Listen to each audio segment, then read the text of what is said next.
क्या आप भी कनाडा में घर खरीदने की सोच रहे हैं? तो अब आपका ये सपना पूरा नहीं होगा, क्योंकि कनाडा सरकार ने विदेशियों के लिए प्रॉपर्टी खरीदने पर लगाया प्रतिबंध। 1 जनवरी 2023 से लागू हुए ये नियम। क्या आपको पता है ये नियम कहां कहां लागू होगा? अब कनाडा में घर खरीदने से पहले आपको कई बार सोचने की जरूरत होगी। आपको कनाडा में घूमने और रहने का बड़ा शौक है, तो उस शौक को बनाए रखिए। लेकिन आप सोच रहे हैं कि वहां आप अपना आलीशान बंगला खरीदने के बाद वहां रह सकते हैं, तो 2022 से पहले यह मुमकिन था, लेकिन अब ये नामुमकिन है, क्योंकि वहां की सरकार ने उस पर प्रतिबंध लगा दिया है। आपको बता दें कि अब कनाडा में सरकार ने विदेशियों के लिए प्रॉपर्टी खरीदने पर प्रतिबंध लगा दिया है। घरों की कमी का सामना कर रहे स्थानीय लोगों को अधिक से अधिक घर उपलब्ध कराने के लिए कनाडा रेजिडेंशियल प्रॉपर्टी खरीदने वाले विदेशियों पर प्रतिबंध लगा दिया गया है।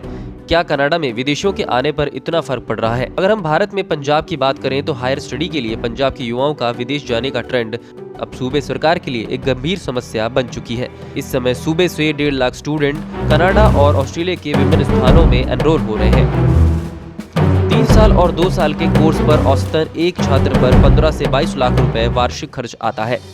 सूबे से हर साल 48,000 स्टूडेंट विदेश जा रहे हैं। पंजाब के अभिभावक 28,500 करोड़ रुपए विदेशी खातों में हर साल फीस के रूप में जमा कराते हैं, यानी कि पंजाब के कुल बजट का 19%।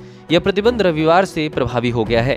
हालांकि अधिनियम में कई अपवाद भी हैं। कनाडा सरकार ने यह भी साफ कर दिया है कि ये प्रतिबंध केवल शहर के आवासों पर लागू होगा। ग्रीष्मकालीन कॉटेज जैसी प्रॉपर्टी पर यह प्रतिबंध लागू नहीं होगा। कनाडा के प्रधानमंत्री जस्टिन ट्रूडो ने 2021 के चुनाव अभियान के दौरान स्थानीय लोगों की सुविधा के लिए प्रॉपर्टी को लेकर यह प्रस्ताव रखा था। कनाडा में बढ़ती कीमतों की वजह से कई लोगों की पहुँच से घर खरीदना बाहर हो चुका है। स्थानीय लोगों को अधिक घर उपलब्ध कराने के मकसद से रेजिडेंशियल प्रॉपर्टी खरीदने वाले विदेशियों पर बैन लगा दिया गया है। चलिए अब जानते हैं कि पंजाब के लिए कनाडा इतना महत्वपूर्ण क्यों था। 1 जनवरी 2023 से पहले इसमें से एक नियम पर सरकार ने रोक लगा दी थी। कनाडा की उदार नीतियों और पढ़ाई के दौरान जॉब और PR की सुविधा के चलते पंजाब के युवाओं की पहली पसंद कनाडा है। यहाँ के कॉलेजों में 1.25 लाख स्टूडेंट एनरोल है। कोई भेदभाव का न होना। बेहतर लाइफस्टाइल के साथ साथ ही कनाडा में किसी भी प्रकार का कोई भेदभाव नहीं है। USA और अन्य देशों में नस्लीय भेदभाव एक बड़ी समस्या है, लेकिन कनाडा में विदेशी बच्चों के साथ ऐसा कोई भी व्यवहार नहीं होता है। पढ़ाई के साथ हफ्ते में 10 से 20 घंटे काम करने की अनुमति। विदेश में पढ़ाई करना एक महंगा उपक्रम है।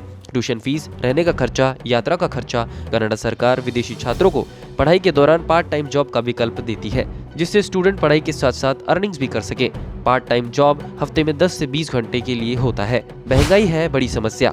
कनाडा में घर खरीदने वालों की मांग बढ़ती जा रही है। मुनाफाखोर भी प्रॉपर्टी की खरीद फरोख्त में लगे हुए हैं। कनाडा में घर विदेशी निवेशकों को काफी आकर्षित कर रहा है।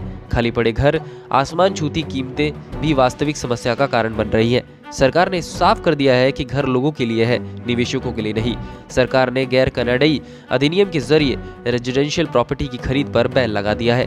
न्यूज एजेंसी ANI के मुताबिक हालांकि अधिनियम में कई अपवाद भी हैं, जो शरणार्थियों और स्थानीय निवासियों को घर खरीदने की इजाजत देते हैं। वैंकूवर और टोरंटो जैसे प्रमुख बाजारों में भी गैर निवासियों और खाली पड़े घर पर टैक्स लगाना शुरू कर दिया गया है।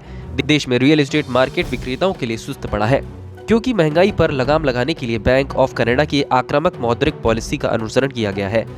हालांकि रियल एस्टेट कारोबार से संबंधित कई विशेषज्ञों ने यह भी कहा है कि विदेशी खरीदारों पर प्रतिबंध से घरों को अधिक किफायती बनाने की दिशा में कोई भी प्रभाव नहीं पड़ेगा, बल्कि मांग को पूरा करने के लिए अधिक आवास निर्माण की जरूरत पड़ेगी।